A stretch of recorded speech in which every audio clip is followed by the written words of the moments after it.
Today I'm going to show you how to build the Paulk Smart LR32 Jig. When I first started thinking about how I could improve and make the Festool LR32 more efficient, easier to use, just a more productive tool, I came out and started with cutting out a couple pieces of plywood, and it had very little adjustability in it, but it worked. So I took it to the next level and basically made a neater version 3, which had some adjustability. In fact, these are the blocks from it here. And then I got it all set up. I was pretty happy with how it looked. I'd done it in SketchUp, came out and built it, set it up to use it, and it did a great job, except it wouldn't cut the very first hole on each end, which obviously was going to work. So I had to rethink it and this worked exceptionally well. I did decide when I was using it, there was a couple of modifications I wanted to make to it, so I went back to SketchUp and designed iteration 5. I was planning on coming out to the shop and building it. Thought about something that would improve it, so I didn't build iteration 5. What I have now is a set of plans, and we're going to build. It's the first version, the only version available in plans, but it's iteration or version 6 in the process of working the bugs out. I don't recommend printing them, not in this day and age. We all have smartphones. It's a PDF. You put it on your phone and you can zoom in. This is what you'll need. Hopefully you'll have a piece of 18 millimeter. I happen to have some of this ultralight here. 4 M6 knobs that have 10 millimeter shafts on them, as well as matching threaded inserts.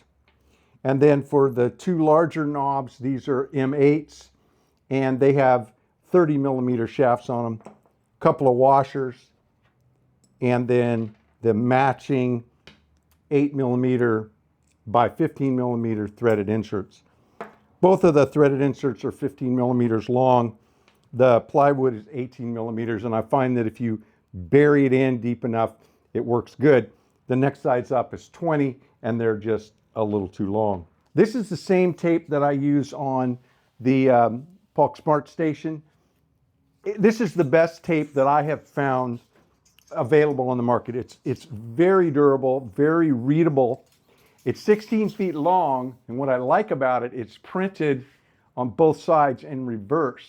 So you can use one section from 0 to whatever you need, and then you cut it off and you have the other section going the other way. When I buy this material, once I use it, I save all the little scraps. This is a whole bunch of pieces rolled together here that I peeled this chunk off of. Now this one doesn't have a 0 on either end, but in this case, we're only doing about, up to maybe 150 millimeters.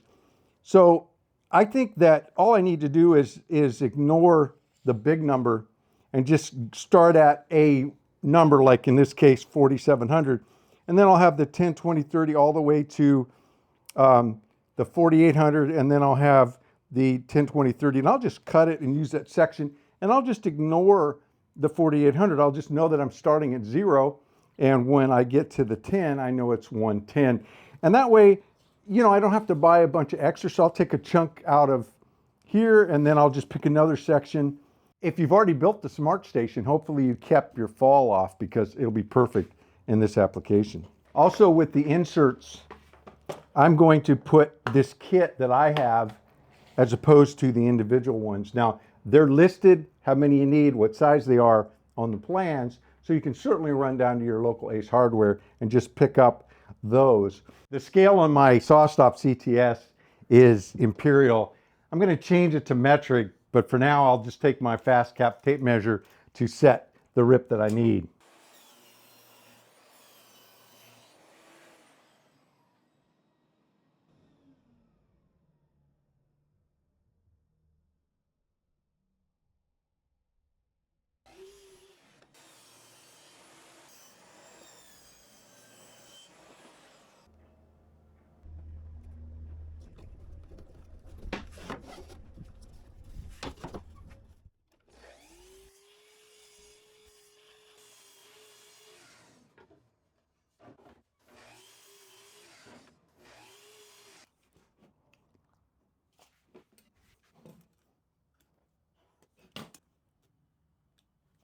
In this final version, I added this tongue and groove. All of the router cuts are being done with an 8mm cutter. And I'll set the depth and the spacing on the fence to get the cuts. So I'll be using it to cut the groove to the proper depth and centered.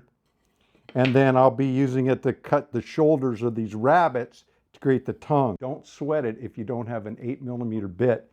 5/16 is just fine.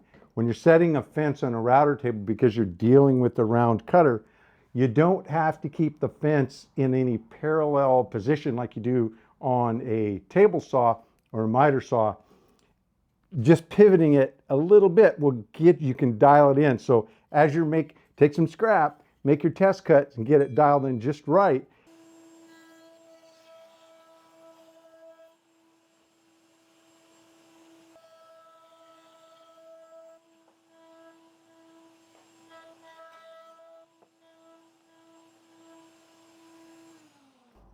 Since this is a reset, I'm going to take my scrap and cut the shoulders on the other side and test fit before I make the final cut.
These are 15mm and the plywood is 18.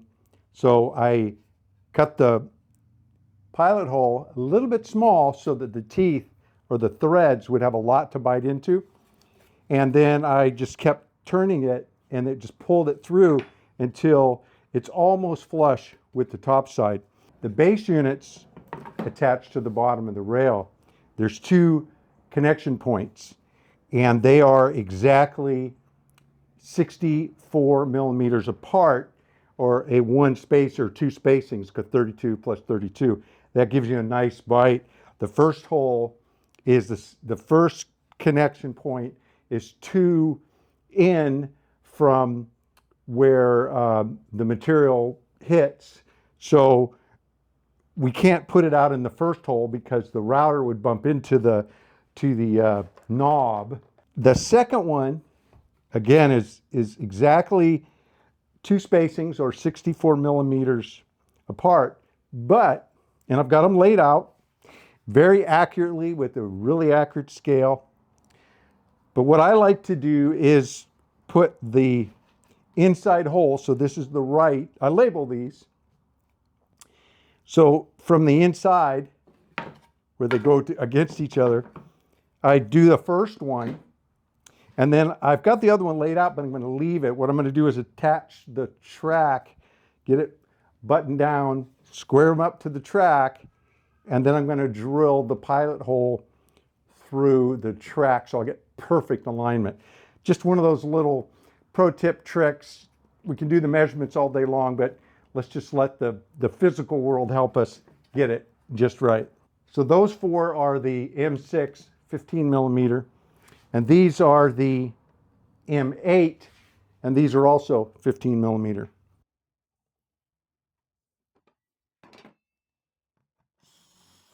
You do want to take care to make sure that these are squared up with the track, and then I use the VIX bit, and that perfectly centers the hole. If you try to use a drill bit, if you go with one big enough to fill the hole, you might mess up your track. And if you go with a smaller one, sometimes it can be hard to get it dead center. That's why I really like these VIX bits, because it centers on the metal part of the hole, and then the bit comes right out of the center and gives me a dead center pilot hole. Same bits you use for putting in like door hinges and striker plates.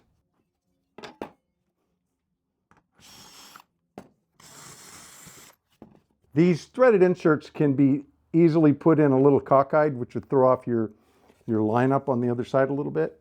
So there's probably a sophisticated way to put these in nice and plumb, but I just do it by eye, just to make sure that because I can bend the wrench and change its trajectory if I see it going awry.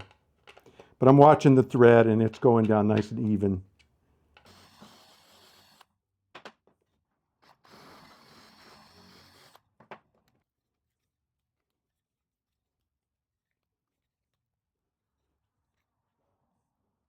This is part number 3, which is the top portion of this block, this adjuster block, and it's going to be glued on.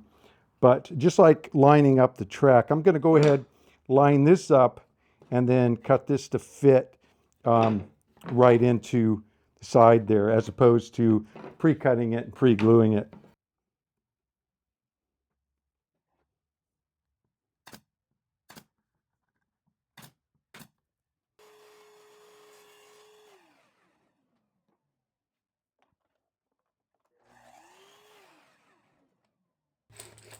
I like that. That extra tongue and groove kind of helps it ride a little bit better than just being butted up there. I am going to change the plans. I ran this all the way through, and really it only needs to go up part way, so to match up with the slot. So I'll change that on the plan, so you won't see that. So you can see when this happens to be a 774, which is a typical base side, and because of the layout, that side's just screwed into 2 holes at random, and now these line up perfectly. They can't, these aren't adjustable this way because you don't want them adjustable. You want them set up for your system. So I've got, I'm always going to get a multiple of 32 plus 6 with this layout. I don't have to double check that. If in fact, if my side doesn't fit, however long it is, it means the side's cut wrong. To set the scale up, I'm going to use the gauges that come with the LR32. I'm going to set it for the most common that I use. On every single cabinet, the front holes are at 37, dialed in. Take your time to get these just right. We're going to use these to calibrate these jigs so that we can trust our scale. Next, move the block up so it's nice and tight to the front of your sample piece. I'm going to use the forward edge of the block for my measurement. So I'm going to cut about 150 millimeters. In this case, I'm going to just grab the 1700, go to 18, and then to the 50. And again, I'm ignoring the 18. I'm going to just be looking at the smaller numbers. So I'm going to ignore the red numbers. And then I'll stick it on right at 37, right where that leading edge is on the block. And that way I'll know it'll be calibrated, so when I move it to my 89, I'll get that as well. I do want to have the orientation, so I go from the low number closer to the track, the higher number. And I started to cut this one, and I need to go on the reverse side, so I'll flip that over. This double stick tape that FastCap sends, this stuff is the bomb. It really works. So I see my numbers, I'm going to set it at my 37, and then I go to 47, 57, all up to 800. So I know I'm going the right direction. Make sure I get that right on that edge, so I won't get parallax error or anything. I'll be able to dial right to it. Oh, almost did 38. I'm going to go to 37, and I'll push it back from the edge just a little bit so that it won't be tugged on when I'm tossing it around in the trailer. There we go. Let's see how it works.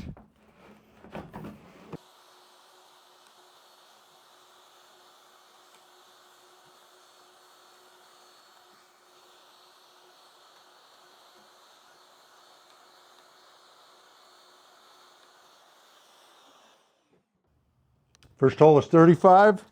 Last hole is 35. 37 millimeter setback from the front. and a spacing of, if I drop the 32 there, you can see the little dot on each one, perfectly laid out. That easy to do these system holes, which allow me to do any European hardware. There's a little bonus in this 6th and final version. I use the KISS 2 system, as you know, so I add the 6 to everyone. I have no reason to not add the 6. I do it, just it's done. Decision made. But I also realize that some people may want to just use the true 32, where like the Festool is designed for. So I designed this to be offset for the KISS 2 on one side and the standard 32 on the other. Standard 32 meaning that your panel is exactly a multiple of 32. However long it is or short it is, it's a multiple of 32. There is no constant added to it. So if I take my tape measure and I go on the right one and I measure in, I'm at 61 millimeters in. That's because 64, 232s, minus 3 on each side, that gives me my plus 6, plus 3 on one end, plus 3 on the other. But if you measure back in the other way, I'm at 64.